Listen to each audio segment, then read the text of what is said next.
बताइए, सिंस आपने सैफ का जिक्र किया है, एक खातून आई थी और उन्होंने तो बड़ा वो जी कॉल हमें बताया भी ऑफ स्क्रीन क्या क्या हुआ है, एंड मुझे बड़ा बुरा फील हुआ। तो उनकी तो बातों पर बिकॉज उन्होंने दिखाया मुझे जख्म हो रही है। ज़ैनब राजा की बात कर रही हैं आप? जी जी बिल्कुल। तो आप बताएं उस टाइम पर वो जो झिंझोड़ा क्या था। नहीं, देखिए मैं आपको बता रहा हूँ। मे बी आप I felt so bad. मतलब एक बच्ची पिट गई, सारे लोग तालियां बजा रहे। देखें हुआ ये था, एक What is the actual story? आप बताओ, एक थर्ड मैन बना। Let me tell you. एक तो 1 घंटे के एपिसोड में आपको कुछ क्लिप्स दिखती हैं, हम 24 घंटे गुजार रहे होते हैं। जब वो क्लिप हुई, एक तो Saif was acting, Saif actor नहीं है क्योंकि वो एक्टिंग का शौक रखता है लेकिन उसने कभी एक्टिंग नहीं की, तो उसको चीट करना नहीं आता। जब हम अगर किसी को बाल से पकड़ते हैं ना, तो उसका हाथ को हम पकड़ते हैं, उसको हम चीट करते हैं। Saif didn't know that. तो सैफ ने रिहर्सल्स में भी जब किया तो she was okay with it. जब सैफ ने परफॉर्मेंस में भी वो किया, सैफ तेरे हाथ में बंदूक नहीं होनी चाहिए, तू एक्टर नहीं है, डाटा प्लीज पहले चीट करना सीख ले सैफ, उसके बाद ही बंदूक देंगे हाथ में। तो ये हुआ कि जब वो हो रहा था ना परफॉर्मेंस, तो हम लोगों को टीवी पे दिखाया जा रहा था क्योंकि अंदर वो लोग परफॉर्म कर रहे थे। सो वी वर लाफिंग कि ये सैफ कर क्या रहा है। और जब ज़ैनब बाहर आई तो ज़ैनब भी ये थी कि I was okay with it, कोई मसला नहीं है, उसको पता नहीं थप्पड़ नहीं मिला एक्चुअली, उसने बाल पकड़े। उसके बाद जब उसको लेके गया ना, धक्का दिया, तो जैसे ये एंट्रेंस है, तो धक्का दिया तो एंट्रेंस में वहां जाके कहीं गिरी हो, but she managed it quite well. और जब वो बाहर भी आई तो उसने बोला नहीं कोई मसला नहीं है, इसको पता नहीं था, यूं करके, तो वो वाला मामला खत्म हो गया वहीं पे। एंड उसने ही बोला कि कोई मसला नहीं है, ज़ैनब ने। लड़के ने माफी मांगी। मुझे एक बात बताओ, अगर आप let's suppose I do not know, but मुझे ये लगता है कि मैं एक औरत होकर भी गलती से अगर किसी को बम्प भी हो जाता है, चाहे वो एक अननोन इंसान हो, मैं माफी मांग लेती हूँ। डेफिनेटली, क्योंकि हमें नहीं पता होता कि हम क्या कर लेते हैं, क्या सामने वाला बर्दाश्त कर सकता है। एंड आई थिंक जितने भी मैंने एक्टर्स देखे हैं यहाँ, जितने भी आप फाइट सीन की बात करें, जो परफॉर्मेंसेस और डांस की होती है, तो बहुत दफ़ा बड़े से बड़ा एक्टर भी अगर कुछ मिस कर देता है तो चाहे वो बैकअप डांसर हो, उसको माजरत करता है। बिल्कुल, I've seen this in big actors like Ali Zafar in Lux Style Awards। जब ये लोग परफॉर्म कर रहे होते तो गलती से भी बैकअप डांसर गिर जाती है या वो स्टेप मिस कर देते हैं, वो फौरन माजरत कर देते हैं। तो उस वक्त सैफ डिड नॉट से सॉरी। अच्छा, मैंने उस वक्त If you were in that position, शायद आपको नहीं पता हो कि आपने जोर से किया या हल्का, आप माफी मांगती है नहीं? अच्छा देखें, मैं ये नहीं बोलूंगा कि मैं सैफ की जगह होता ही नहीं, मैं एक्टर हूं, तो मैं जितनी भी अभी तक मैंने एक्टिंग की है, जहां पर भी की है, तो जब किसी को हमें थप्पड़ फेंक करना होता है, अक्सर कई जोर से लग जाता है, तो हम बोलते हैं यार सॉरी गलती से लग गया, माइंड तो नहीं किया तूने, तो हम लोग सॉरी बोलते हैं। लड़के में भी बोलते हैं। जी बिल्कुल, हम लड़के तो सॉरी तो बोलना, आपको अपोलोजाइज तो आपको करना होता है कि बिकॉज आपकी इंटेंशन मारने की नहीं थी और वो गलती से लग गया।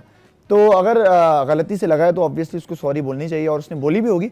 मैंने नहीं सुनी क्योंकि मैं ज़रा, आप पूरे घर में होते हैं, आप किसी और हिस्से में हैं, वो किसी और हिस्से में, तो अगर बोली होगी तो अच्छी बात है, नहीं बोली तो भाई सैफ बोल देना ज़ैनब राजा को सॉरी, जरूरी है। क्योंकि मैंने ज़ैनब को बिठाकर भी ये बोला, मैंने एक सबसे पहले सवाल भी ये बोला था, बेटा मुझे एक बात बताओ, अगर तुम्हें लगी थी तो तुमने उस वक्त ओके क्यों बोला? उस वक्त नहीं बोला, यस।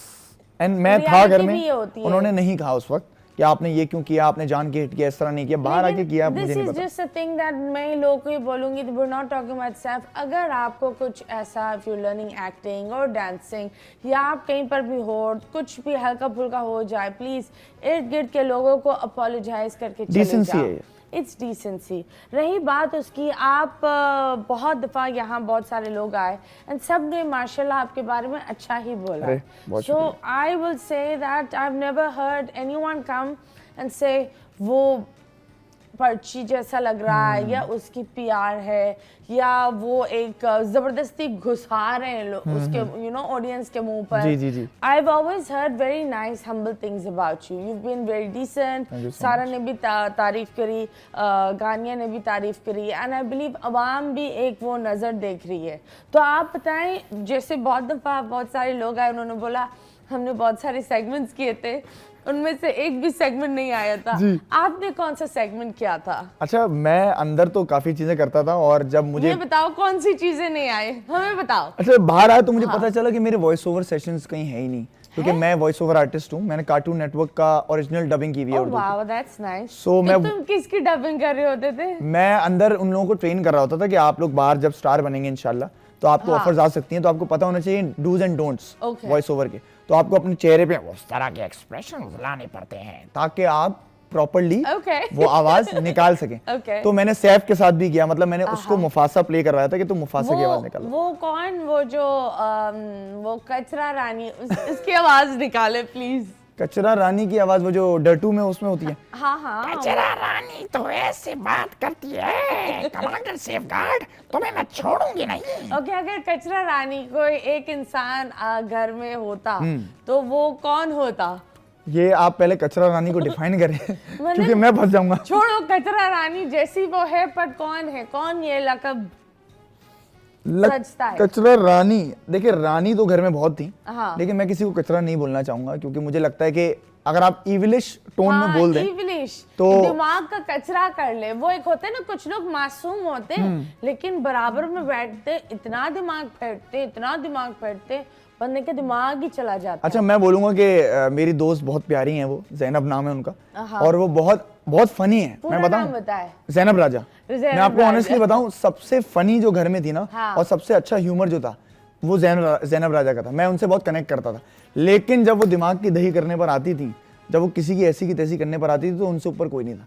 कि मतलब वो जैसे को तैसा देती थी कि तुम आओ, तुम एक मारोगे मैं दो मारूंगी, तो वो ये हिसाब था। लेकिन उन्होंने ये बोला कि वो काफी मतलब मैंने ये देखा कि वो आप बोल रहे कि she seem to be a very broken girl in front of me. Oh really? Yeah. I didn't see that. मतलब मैंने उनको बहुत स्ट्रांग देखा है, और ऑनेस्टली बताऊं सबसे ग्रेसफुल एग्जिट अगर शो में किसी की अगर आप देखेंगी ना, तो वो जैनब राजा की थी। मतलब she took her so well कि जब उसको एलिमिनेट किया गया, शी वाज ओ चलो कोई बात नहीं, जिंदगी यहाँ से शुरू होती है, मैं चिल हूँ, तुम लोग, क्योंकि हर कोई ना इमोशनल हो जाता था क्योंकि एवरीवन वांटेड टू विन ना। तो वो एक वाहिद बंदी थी जिसने बहुत अच्छी तरह उसको हैंडल किया। उसने कहा कोई बात नहीं, जिंदगी यहाँ से शुरू होती है।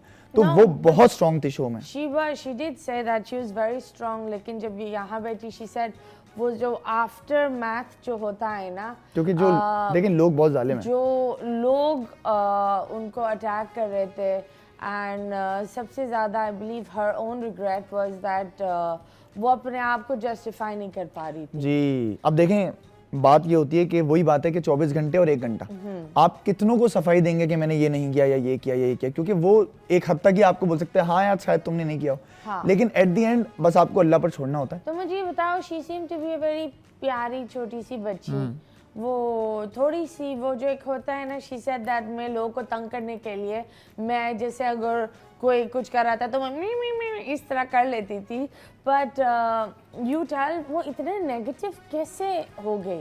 असल में देखें वहाँ पे ना आपको खाना नहीं मिलता, बहुत जगहों पर ऐसा होता है कि राशन कम आया तो खाना नहीं मिल रहा, आपको नींद पूरी नहीं हुई आपकी, आपको इतने फिजिकली और मेंटली चैलेंज टास्क दिए जाते हैं कि आप इंस्टिगेट बहुत जल्दी हो